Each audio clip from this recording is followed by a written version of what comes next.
Hello everyone, welcome to all of you. आज हम पढ़ेंगे अनुच्छेद 46 से अनुच्छेद 51 तक। ठीक, आइए एक एक करके जानते हैं कि अनुच्छेद 46 से लेकर 51 तक के बीच में कौन कौन सी बातें कही गई हैं। तो सबसे पहले बात की जाए अनुच्छेद 46 की, तो इसमें कहा गया है एस सी एस टी हेतु विशेष प्रावधान। यानी जितने भी लोग SC ST कैटेगरी में आते हैं उन्हें सरकार या राज्य कुछ विशेष प्रकार की छूट दे, जिससे कि उनका जो स्टैंडर्ड है, उनका जो जीवन स्तर है, वो भी सामान्य लोगों की तरह हो जाए। यानी जो सरकार का मेन एजेंडा ये है कि वो सभी लोगों को इक्वल पोजीशन पर ला सके। ठीक, यानी आर्थिक रूप से, सामाजिक रूप से, ठीक, राजनैतिक रूप से सभी को एक समान कर पाए, करने का प्रयास करे। तो उसके लिए कहा गया है कि जो SC ST कैटेगरी हैं उन्हें विशेष प्रकार की छूट देनी चाहिए। उनको सामाजिक, आर्थिक और राजनैतिक क्या मिलनी चाहिए? छूट मिलनी चाहिए। सामाजिक छूट का मतलब होता है कि समाज में, जैसा कि जानते हैं, SC ST का जो उनकी जो रूपरेखा है कुछ बहुत ही निम्न स्तर की है। यानी लोग उन्हें हीन भावना से देखते हैं। तो उनके लिए विशेषल कानून बनाए गए हैं। ठीक, कि अगर SC ST कैटेगरी के लोगों के साथ कोई अभद्रता करता है, कोई उनके जाति अर्थात जाति को लेकर के किसी अभद्र भाषा का प्रयोग करता है, तो उस व्यक्ति को सज़ा दी जाएगी। ठीक, यानी हरिजन एक्ट जैसी चीज़ों का नाम आपने सुना होगा। तो ये सारे जो लॉज़ निकाले जा रहे हैं वो किसके अंतर्गत? आप उसे सामाजिक समानता के अंतर्गत रखकर देख सकते हैं। ठीक, और आर्थिक स्थिति का मतलब सरकार अब पैसा तो नहीं दे सकती डायरेक्ट, ठीक, मगर थोड़ी बहुत हेल्प कर सकती है। जैसे आवासीय योजना चलाई गई, तो उसमें सबसे पहले टारगेट किया गया छोटे लोगों को। ठीक, कि जिनकी आर्थिक कंडीशंस अच्छी नहीं है, पहले उन लोगों को प्रोवाइड किया जाए। जैसे राशन वाली सुविधा भी जो चल रही है, वो मुख्यतः उन्हीं लोगों के लिए होती है जो ये सारी चीज़ें अफ़ोर्ड नहीं कर पाते हैं। ठीक, और उसके बाद राजनैतिक रूप में कैसे उन्हें समानता दी जाएगी? तो आपने देखा होगा, जैसे जिला पंचायत हो गया या ग्राम पंचायत का जब चुनाव वगैरह होता है, तो कभी-कभी जो सीट्स होती हैं वो केवल SC ST के लिए आती हैं। ठीक, कि इस बार जो प्रधानी का चुनाव है वो केवल SC और ST कैटेगरी के लोग ही लड़ेंगे और दूसरे कैटेगरी के लोग नहीं लड़ेंगे। तो इस प्रकार से छोटे-छोटे टुकड़ों में सरकार आपकी मदद करने का प्रयास करती है। तो सरकार कहती है कि आपको, यानी प्रत्येक राज्य को ये चाहिए कि वो जो SC ST से संबंधित जितने भी लोग हैं उनको सामाजिक, आर्थिक और राजनैतिक रूप से सहयोग दिया जाए। ठीक, तो ये हो गया आर्टिकल 46 के बारे में। अब देखते हैं आर्टिकल 47 में कहा गया है उत्तम पोषाहार एवं स्वास्थ्य की व्यवस्था। सरकार कहती है, ठीक, उसने राज्य के नीति निर्देशक तत्व में यह वर्णित किया है कि राज्य का ये उद्देश्य होना चाहिए, यानी कि उनका ये कर्तव्य होना चाहिए कि वो अपनी जो प्रजा है, अर्थात जितने नागरिक है उसके, जितनी जनता है, ठीक, उन लोगों को उचित पोषाहार दे सके, उत्तम पोषाहार दे सके। कम से कम ऐसा भोजन उन लोगों को प्रोवाइड कराए जिससे उनकी हेल्थ अच्छी रहे, स्वास्थ्य अच्छा रहे। नहीं तो अगर उन लोगों को अच्छा भोजन नहीं मिल पाएगा, तो सबसे पहली बात तो छोटे बच्चों के लिए होती है कि अगर छोटे बच्चों को बचपन में अगर उचित आहार नहीं मिला सर्वाइवल के लिए, तो बच्चों की मृत्यु हो जाती है। ठीक, तो आप जानते हैं, जैसे आंगनवाड़ी में, आंगनवाड़ी में ये सारी जो सुविधाएं दी जाती हैं मिड डे मील वाली, ठीक, कि अगर किसी महिला को शिशु वगैरह होता है तो उसको सरकारी अस्पताल से कुछ चीज़ें, कुछ सप्लीमेंट की तरह रूप में कुछ चीज़ें दी जाती हैं जो बच्चों को खिलाई जाती हैं। ठीक, सत्तू वगैरह हो गया, ये सारी चीज़ें। तो कहा गया है कि ये राज्य का कर्तव्य होना चाहिए कि वो अपने नागरिकों को, अपनी जनता को उचित पोषाहार दे और उनके स्वास्थ्य संवर्धन चीज़ों को पर भी गौर करे। स्वास्थ्य संवर्धन चीज़ों का मतलब ऐसी चीज़ों को हटाना चाहिए, नेग्लेक्ट करना चाहिए जिनसे स्वास्थ्य की हानि होती है। जैसे भारतीय जो ऑर्गेनाइजेशन है FASSI, इसका कार्य यही होता है कि कोई भी प्रोडक्ट जब बन रहा है तो वो उसकी जांच करती है और ये बताती है कि यह हेल्थ के लिए बेनिफिशियल है या नहीं, यानी ये कहीं स्वास्थ्य के लिए हानिकारक तो नहीं। जो भी प्रोडक्ट होता है खाने पीने का, वो FASSI द्वारा अगर उसे मंजूरी दे दी गई है तभी वो मार्केट में बेचा जाता है, नहीं तो वो मार्केट में नहीं बेचा जाएगा। ठीक, आप देखेंगे कोई भी बिस्कुट का पैकेट हो, नमकीन का पैकेट हो, तो जब आप उस पे देखेंगे तो FASSI का उस पर परमिशन होगा। ठीक, और जैसे पोषाहार राशन, जैसे कि बताया गया उदाहरण के रूप में कि पोषाहार यानी मिड डे मील वगैरह, जो मिड डे मील की सुविधा है। और आजकल तो प्राइमरी में भी ये लागू कर दिया गया है कि जितने प्राइमरी स्कूल्स वगैरह हैं, उनमें जो भोजन का जो शेड्यूल है वो फिक्स कर दिया गया है कि इन दिनों दाल चलेगी, इन दिनों उन लोगों को हरी सब्जियाँ दी जाएँ, कुछ दिनों में उनको दूध भी सम्मिलित किया गया है और फल वगैरह, इन सब चीज़ों को इंक्लूड किया गया है। क्यों? क्योंकि ताकि बच्चे जो पढ़ रहे हैं, उनको घर पर अगर उचित आहार नहीं मिल पा रहा है, तो कम से कम वो यहाँ पर वो आहार ग्रहण कर पाएँ। ठीक? फिर उसके बाद और FASSI के तहत जितनी नशीली दवाएँ और शराब वगैरह हैं, उन पर प्रतिबंध जो लगाया जाता है, वो किसके सहयोग से? FASSI। और यही जो आर्टिकल है 47, यानी कहा गया है ना कि ये अधिकार है, सरकार जब चाहेगी तब यूज़ करेगी, नहीं यूज़ करना चाहती है तो रखे रहेगी। तो जैसे बिहार सरकार है, उसने देखा कि ये जो शराब पीकर लोगों के घर में जो विवाद हो रहे हैं, दंगे हो रहे हैं, ठीक? तो ये जो पारिवारिक दुविधाएँ उत्पन्न हो रही हैं, ये शराब की वजह से ज़्यादा हो रही हैं। तो वहाँ की सरकार ने क्या किया? शराब पर प्रतिबंध लगा दिया। तो हर राज्य चाहे तो शराब पर प्रतिबंध लगा भी सकता है, नहीं भी लगा सकता है। मोस्ट ऑफ द केस ये होता है कि जो सरकार होती है, गवर्नमेंट होती है, उसे शराब वाली कंपनियाँ जो होती हैं, उससे अधिक बेनिफिट होता है, इसलिए वो प्रायः इन चीज़ों को इग्नोर करती रहती हैं। ठीक? तो ये आपने देख लिया आर्टिकल 47 के बारे में।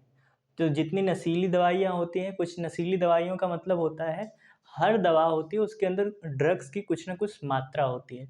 मगर कुछ दवाएँ ऐसी होती हैं जिनमें ड्रग्स बहुत अधिक मात्रा में हो जाती है। इतनी मात्रा में हो जाती है कि अगर कोई व्यक्ति 1 दिन में 2 दवाएँ खा ले, तो बहुत अधिक सोता रह जाता है। ठीक? तो और उसके बाद उसका जो स्ट्रेस लेवल है, वो वगैरह-वगैरह की चीज़ें, वो सब बढ़ जाती हैं, इल्यूज़न वगैरह भी बढ़ जाते हैं।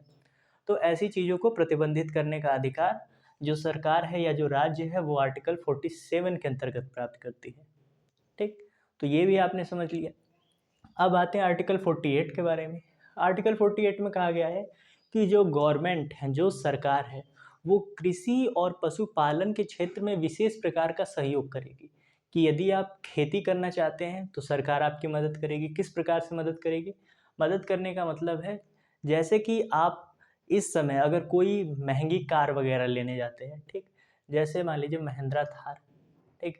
या लैम्बोर्गिनी या फ़रारी, ऐसी महँगी-महँगी कारें लेने जाएँगे, तो उस पर आपको 30% का जीएसटी देना होता है। सोचिए, अगर 1 लाख की गाड़ी है तो 1,30,000 आपको भरना पड़ेगा। 2 लाख की गाड़ी है तो 2,60,000 आपको भरना पड़ेगा। 30 लाख की गाड़ी है तो 3,90,000, यानी लगभग 4 लाख रुपए पड़ जाएँगे। 3 लाख की गाड़ी 4 लाख में खरीद कर लाएँगे आप। इतना अधिक क्या करना पड़ता है, आपको टैक्स देना पड़ता है, टैक्सेशन वाली प्रॉब्लम है। मगर आप कृषि के लिए अगर कोई उपकरण खरीद रहे हैं, जैसे ट्रैक्टर वगैरह हो गया, तो सबसे कम जो आपको देना पड़ता है जीएसटी के रूप में, अगर कोई वाहन है तो वो है ट्रैक्टर। 4 व्हीलर में सबसे कम टैक्स किस पर दिया जाता है? ट्रैक्टर के ऊपर। क्यों? क्योंकि सरकार कहती है कि आप कृषि से संबंधित कोई कार्य करना चाहते हैं, तो सरकार आपको विशेष प्रकार की छूट देगी। ट्रैक्टर पर जो टैक्स होता है, जीएसटी टैक्स होता है, वो ऑलमोस्ट 10 या 12% के आसपास होता है। बाकी जो अदर्स कार हैं, जो महँगी-महँगी कार हैं, उन पर 30% जीएसटी होता है। और कहा गया कि पशुपालन वगैरह यदि आप करते हैं बड़े लेवल पर, तो उनको जो चारा वाली चीज़ें हैं, वो सरकार आपको कम रेट पर उपलब्ध कराएगी। तो ऐसी सारी चीज़ों का दावा कौन करती है? सरकार आपसे कहती है कि आप अगर कृषि के क्षेत्र में या पशुपालन के क्षेत्र में कोई कार्य करते हैं, तो हम आपका सहयोग करेंगे। ठीक? और इसमें ठीक यानी कि जो 48वाँ अनुच्छेद है, 48वाँ अनुच्छेद जो है उसमें 42वाँ यानी संविधान में 42वाँ संशोधन किया गया 1976। ठीक? कौन-सी समिति? स्वर्ण सिंह समिति। स्वर्ण सिंह समिति को कभी डिटेल में समझेंगे, उसमें बहुत सारे संशोधन हुए हैं। ठीक? बहुत सारे संशोधन हुए, तो 42वाँ संशोधन 1976 में जब स्वर्ण सिंह समिति के तहत हुआ, यानी समिति का मतलब क्या होता है कि जब कोई भी संशोधन करना होता है तो एक समिति बैठती है, एक कम्युनिटी बैठती है, यानी कई लोगों का समूह होता है जो मिल करके किसी नियम पर, किसी कानून के ऊपर अपने विचारों को प्रकट करते हैं, उनमें संशोधन करते हैं, ठीक? उनको हटाने या जोड़ने की प्रक्रिया का प्रावधान करते हैं, और सभी लोगों के विचार जब सहमत हो जाते हैं, तब उस जो समिति को है मंजूरी दी जाती है। तो यही कहा गया है कि स्वर्ण सिंह समिति के तहत 42वाँ संशोधन किया गया और 1976 में 48 में एक और बात जोड़ी गई जिसे 48 के क में रखा गया है और कहा गया है कि राज्य की जिम्मेदारी होगी कि वो पर्यावरण एवं वन्य जीवों की क्या करे, रक्षा करे।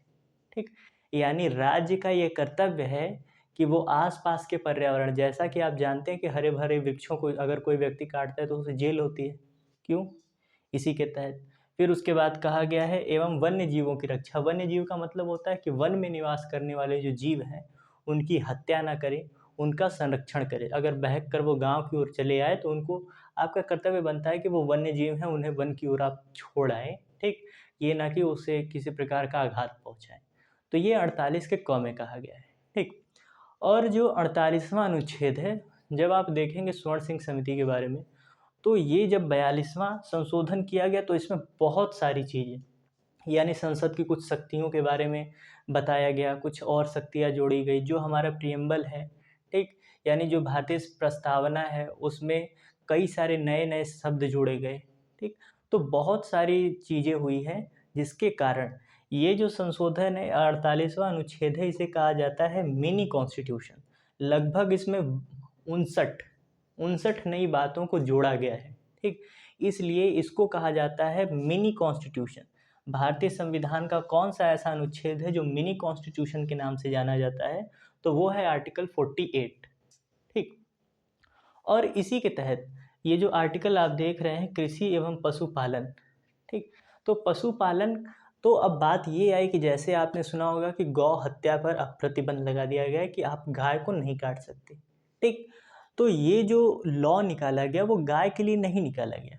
मेन बात है कि वो निकाला गया कि उन्होंने कहा कि हम प्रतिबंध लगाएंगे मगर गाय पर नहीं।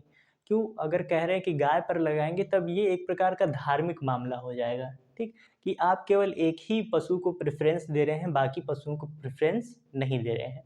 तो सरकार ने एक दूसरा अप्रोच निकाला। ठीक, और उन्होंने कहा कि आर्थिक रूप से लाभ प्रदान करने वाले जितने भी पशु हैं, उनकी हत्या पर प्रतिबंध लगाया जाता है। आर्थिक रूप का मतलब जो पशु हैं जिनसे आपको इनकम मिलती है इनडायरेक्टली या डायरेक्टली।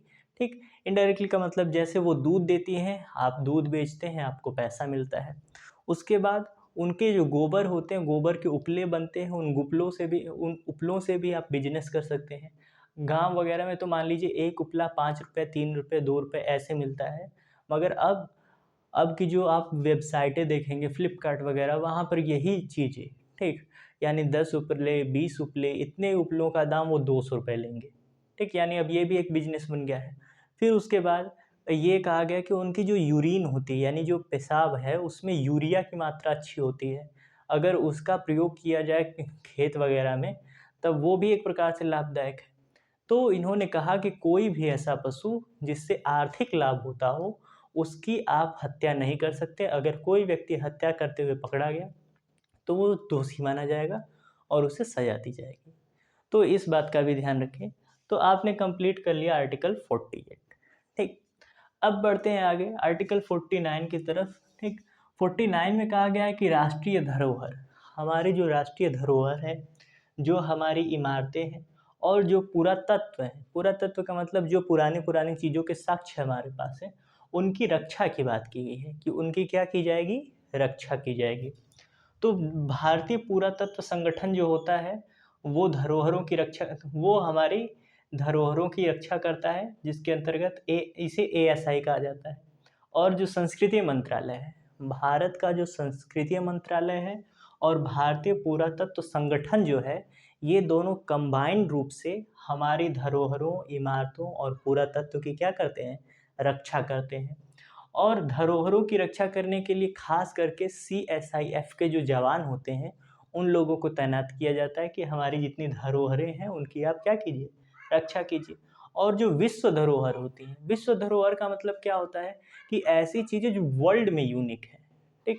जैसे ताजमहल हुआ, तो अब ताजमहल वो हमारे भारत देश में तो प्रसिद्ध है ही, साथ वो पूरे वर्ल्ड में प्रसिद्ध है, इसलिए उसकी देख-रेख की जो ज़िम्मेदारी है, वो होती है यूनेस्को के पास, ठीक?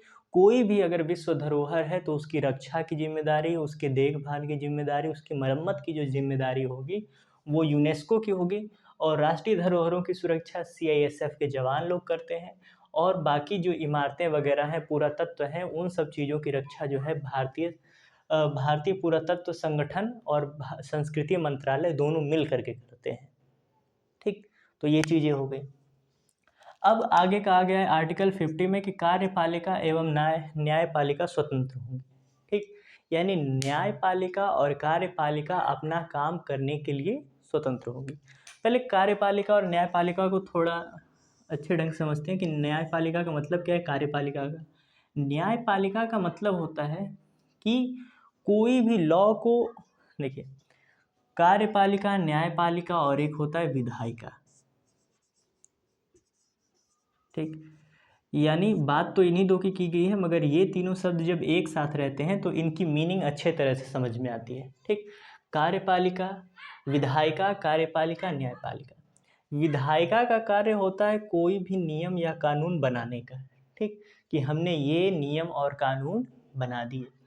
अब नियम कानून बनने के बाद उस नियम कानून का पालन किया जा रहा है कि नहीं किया जा रहा है, इसकी देखभाल करने की जिम्मेदारी होती है कार्यपालिका के पास, जिसे आप डीएम जानते हैं ना। तो डीएम कार्यपालिका का विभाग होता है, जो आईएएस वगैरह होते हैं। तो आप देखेंगे आईएएस वगैरह जाते हैं दुकानों वगैरह पर, विद्यालयों पर, इसी तरह छापा वगैरह मारते रहते हैं, घूमते रहते हैं, चेक करते रहते हैं।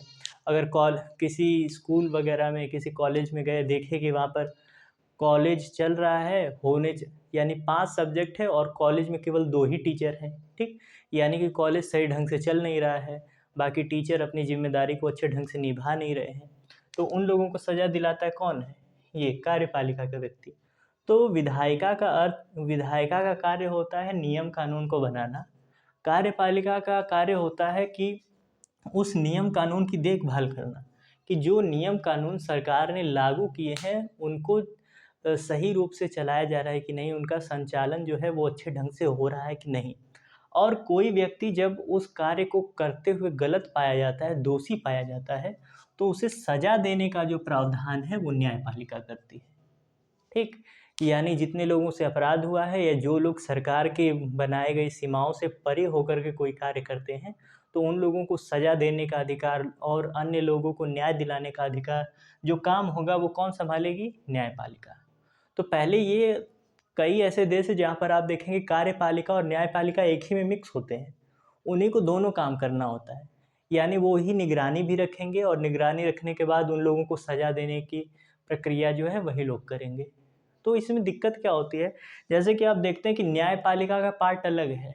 ठीक, जज वगैरह अपने कार्य के लिए स्वतंत्र हैं कि वो अपना काम अलग से कर रहे हैं, न्यायपालिका वाले उनको डिस्टर्ब नहीं करेंगे, कार्यपालिका वाले उनको डिस्टर्ब नहीं करेंगे। फिर भी हमारे इंडिया में कई लाखों केस पेंडिंग पड़े हैं, यानी किसी केस की सुनवाई 10 साल बाद होती है, 20 साल बाद होती है, किसी किसी की 25 साल बाद होती है, किसी की 2 साल बाद। पता चलता है कभी कभी केस करने वाला व्यक्ति ही नहीं रहा है जब उसके केस की सुनवाई होती है। तो समझिए इतनी सारी जिम्मेदारियां हैं, तो कार्यपालिका और न्यायपालिका को अगर मर्ज कर दिया जाए, एक ही में मिला दिया जाए, तब जो ये दुविधाएं हैं, ये जो संकट है और बढ़ जाएगा। ठीक, कार्य और बेहतर ढंग से नहीं हो पाएगा।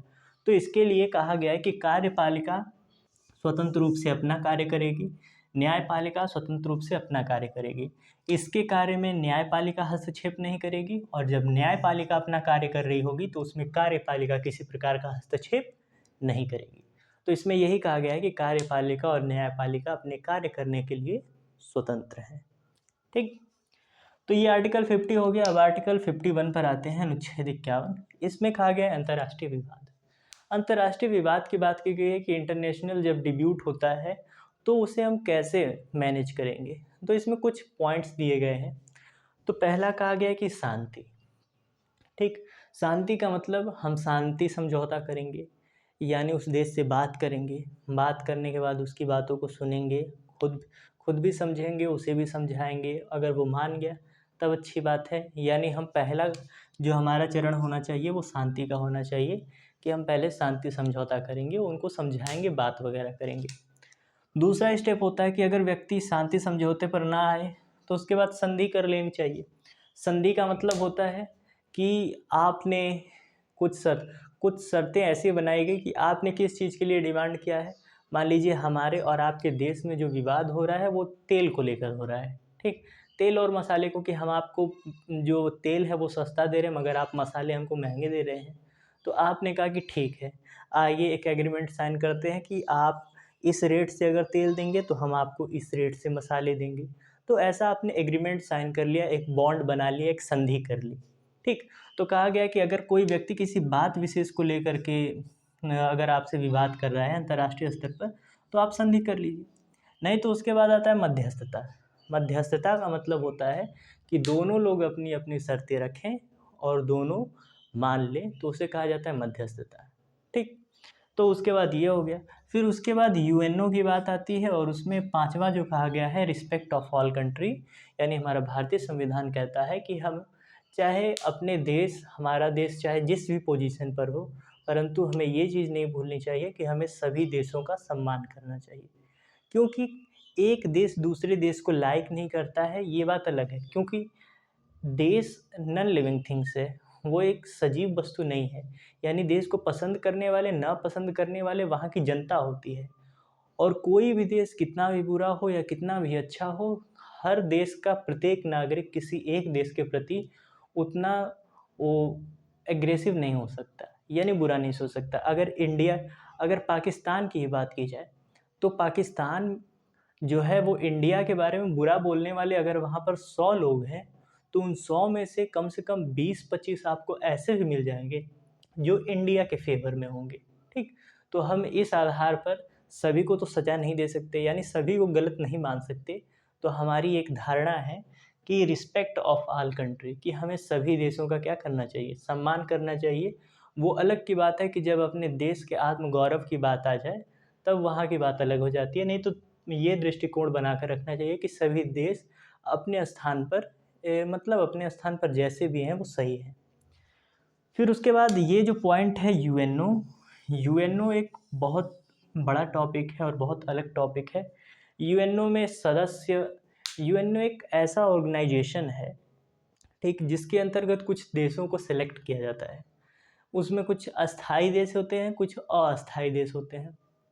जो यूएनओ के अस्थाई देश होते हैं उन्हें अलग प्रकार की पावर दी जाती है, ठीक, बहुत ही विशेष पावर। जैसे जितने भी अदर यूएनओ की सदस्यता प्राप्त करने वाले जितने देश होते हैं उनके पास अलग पावर होती है। जैसे एक रूल होता है कि आप किसी दूसरे देश पर कब्जा नहीं कर सकते, यानी अगर दूसरा देश आपसे युद्ध नहीं करना चाहता है तो आप बिना वजह उस पर हमला करके, ऐसा नहीं कि उसे जीत करके अपने मिला लें। ऐसे तो बहुत सारे देश मिल जाएंगे जो दूसरे देशों की अपेक्षा उनकी जो सेना है वो बहुत छोटी है, उनकी जो डिफेंस सिस्टम है वो बहुत कमज़ोर है। यानी भारत चाहे तो ऐसे तो बहुत सारे देशों को जीत सकता है, ठीक। पाकिस्तान को जब चाहे तब जीत ले, म्यांमार को चाहे वापस मिला ले, अफ़गानिस्तान को वापस मिला लेगा, ठीक। यानी बहुत से देशों को परास्त करके वो मिला सकता है। मगर इसमें ये कहा गया है कि आप जब तक दूसरा देश आपसे विवाद न करे, युद्ध न करे, तब तक आप उसे युद्ध करके उस पर विजय प्राप्त नहीं कर सकते, यानी उसकी भूमि को अपने कब्जे में नहीं ले सकते, अपने अधीन नहीं कर सकते। परंतु जैसा कि आपने पहले सुना होगा एक नाम, तिब्बत, ठीक। तिब्बत एक स्वतंत्र देश हुआ करता था, परंतु चीन ने क्या किया, चीन ने उस पर आक्रमण किया और वो सारी की सारी भूमि अपने नाम कर ली। अब वो जो तिब्बत है, तिब्बत ना होकर के चाइना का एक पार्ट हो गया है। मगर चाइना को किसी ने कुछ नहीं बोला, क्यों? क्योंकि वो सदस्य है यूएनओ का। यूएनओ के जो सदस्य होते हैं वो सबसे पावरफुल होते हैं, उन्हें कुछ विशेष शक्तियाँ दी जाती हैं कुछ भी करने की, ठीक। तो यूएनओ के बारे में भी कभी समझ लेंगे विस्तार से। तो आज आपने जाना आर्टिकल 46 से 51 तक। उम्मीद करते हैं कि आपको चीज़ें समझ में आई होंगी। जो चीज़ें न समझ में आए हो उसे कमेंट करें। अगर वीडियो अच्छा लगे तो अपने दोस्तों के साथ शेयर करें। ऐसी ही नई नई चीज़ों को सीखने के लिए हमारे साथ जुड़े रहें। आज के लिए केवल इतना ही। धन्यवाद।